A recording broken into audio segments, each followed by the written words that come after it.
आज हम राग समय सिद्धांत के बारे में चर्चा करेंगे। मैं डॉक्टर RM शर्मा, सह आचार्य संगीत। उत्तर भारतीय संगीत पद्धति में रागों का प्रयोग काल या इसको बोलते हैं गायन वादन का समय दिन और रात्रि के 24 घंटे के 2 भाग करके बांटा गया है। पहला भाग 12 बजे दिन से 12 बजे रात्रि तक का और दूसरा भाग 12 बजे रात्रि से 12 बजे दिन तक माना जाता है। इनमें पहले भाग को पूर्व भाग और दूसरे भाग को उत्तर भाग कहते हैं। अब बात करें पूर्व राग किसे कहते हैं। जो राग दिन के 12 बजे से रात्रि के 12 बजे तक या पूर्व भाग के समय में गाए बजाए जाते हैं उन्हें पूर्व राग कहते हैं। और उत्तर राग जो राग 12 बजे रात्रि से दिन के 12 बजे तक या उत्तर भाग के समय में गाए बजाए जाते हैं उन्हें उत्तर राग कहते हैं। पूर्व राग और उत्तर राग को ही प्रचार में पूर्वांगवादी तथा उत्तरांगवादी राग भी कहते हैं। यहाँ यह बता देना भी आवश्यक है कि इनको पूर्वांगवादी या उत्तरांगवादी राग क्यों कहते हैं। सप्तक के साथ शुद्ध स्वरों में हमने तार सप्तक का अगर सा भी मिला दिया तो सारे गामा प ध नि सा, इस प्रकार स्वरों की संख्या 8 हो गई। इसको 2 हिस्से में बांटा तो जो एक हिस्सा सारे गामा है यह सप्तक का पूर्वांग कहलाएगा और जो प ध नि सा है यह सप्तक का उत्तरांग कहलाएगा। अब समझते हैं पूर्वांगवादी राग क्या है। जिन रागों का वादी स्वर सप्तक का पूर्वांग अर्थात सा रे गा मा इन स्वरों में से होता है वे पूर्वांगवादी राग कहे जाते हैं। ऐसे राग प्रायः दिन के पूर्व भाग यानी 12 बजे दिन से 12 बजे रात्रि तक के समय में गाए बजाए जाते हैं। उत्तरांगवादी राग क्या होते हैं। जिन रागों का वादी स्वर सप्तक के उत्तरांग अर्थात प ध नि सा इन स्वरों में से होता है वे उत्तरांगवादी राग कहे जाते हैं। ऐसे राग प्रायः दिन के उत्तर भाग अर्थात 12 बजे रात्रि से 12 बजे दिन तक ही गाए बजाए जाते हैं। उपर्युक्त वर्गीकरण से यह स्पष्ट हो जाता है कि राग के वादी स्वर को जान लेने पर उस राग के गायन वादन का समय ज्ञात हो जाता है। जैसे आसावरी का वादी स्वर धैवत है अर्थात सप्तक का उत्तरांग स्वर है तो इनके गायन वादन का समय भी प्रातः है अर्थात प्रातः रात्रि के क्या कहलाएगा, रात्रि के 12 बजे से दिन के 12 बजे तक का जो समय है उत्तर भाग उसी के अंतर्गत प्रातः काला जाता है। अब देखते हैं यमन का वादी स्वर गांधार है जो कि सप्तक के पूर्वांग में से लिया हुआ स्वर है। अतः यमन राग के गान वादन का समय रात्रि का प्रथम प्रहर है जो कि दिन के 12 बजे से रात्रि के 12 बजे तक का क्षेत्र या जिसको पूर्व भाग बोलता है उसमें आता है। इसलिए यमन पूर्वांगवादी राग कहा जाएगा और आसावरी को उत्तरांगवादी राग कहेंगे। अब देखते हैं स्वर और समय की दृष्टि से रागों के 3 वर्ग। उत्तर भारतीय संगीत पद्धति में रागों के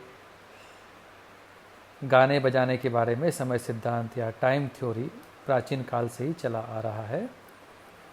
यद्यपि प्राचीन रागों में एवं अर्वाचीन रागों में समय सिद्धांत पर कुछ मतभेद है जिनके कारण रागों के स्वरों में उलटफेर हो जाना है। तथापि यह तो स्वीकार करना ही पड़ेगा कि हमारे प्राचीन संगीत पंडितों ने रागों को उनके ठीक समय पर गान वादन का सिद्धांत अपने ग्रंथों में स्वीकार किया है। उसी को आज के संगीतज्ञ भी स्वीकार करके अपने रागों में समय सिद्धांत का पालन कर रहे हैं। स्वर और समय के अनुसार उत्तर भारतीय रागों के 3 वर्ग मानकर कोमल, तीव्र या जिसको बोलते हैं विकृत स्वरों के हिसाब से उनका विभाजन किया गया है। पहला संधि प्रकाश राग अर्थात कोमल ऋषभ और कोमल धैवत वाले राग।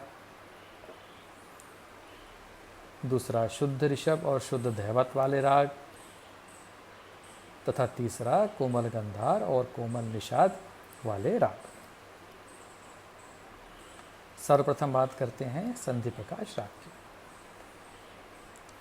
ऊपर बताए हुए 3 वर्गों में से प्रथम वर्ग अर्थात कोमल ऋषभ और कोमल धैवत वाले राग संधि प्रकाश रागों की श्रेणी में आ जाते हैं। ध्यान रहे, इस वर्ग में कोमल ऋषभ धैवत के साथ तीव्र गंधार होना जरूरी है। यदि तीव्र गंधार के स्थान पर कोमल गंधार होगा तो वह तीसरे वर्ग में आ जाएगा। दिन और रात की संधि अर्थात मेल होने के समय को संधि काल कहते हैं। प्रातः सूर्योदय से कुछ पहले और शाम को सूर्यास्त से कुछ पहले का समय ऐसा होता है जिसे ना तो दिन ही कह सकते हैं और ना रात ही। इसी समय को संधि प्रकाश की वेला कहा गया है और इस वेला में जो राग गाए बजाए जाते हैं उन्हें ही संधि प्रकाश राग कहते हैं। उदाहरण से जैसे भैरव, कालिंगड़ा, भैरवी, पूर्वी, मारवा इत्यादि। यहाँ एक बात बता देना आवश्यक समझता हूँ कि संधि प्रकाश राग के भी 2 भाग माने जाते हैं। पहला प्रातःकालीन संधि प्रकाश राग और दूसरा सायंकालीन संधि प्रकाश राग। जो राग सूर्योदय के समय गाए बजाए जाते हैं वे प्रातःकालीन संधि प्रकाश राग होंगे और जो सूर्यास्त के समय गाए बजाए जाएंगे वो सायंकालीन संधि प्रकाश राग रहेंगे। दिन और रात की संधि आप सब जानते हैं 2 बार आती है, एक तो सुबह और एक शाम। इसी के हिसाब से संधि प्रकाश राग के भी 2 भाग माने गए हैं, प्रातःकालीन संधि प्रकाश राग और सायंकालीन संधि प्रकाश राग।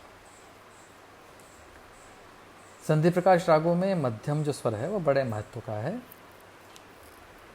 प्रातःकालीन संधि प्रकाश रागों में अधिकतर जो मध्यम है वह कोमल यानी शुद्ध होगा और सायंकालीन संधि प्रकाश रागों में अधिकतर जो मध्यम है वह तीव्र मिलेगा।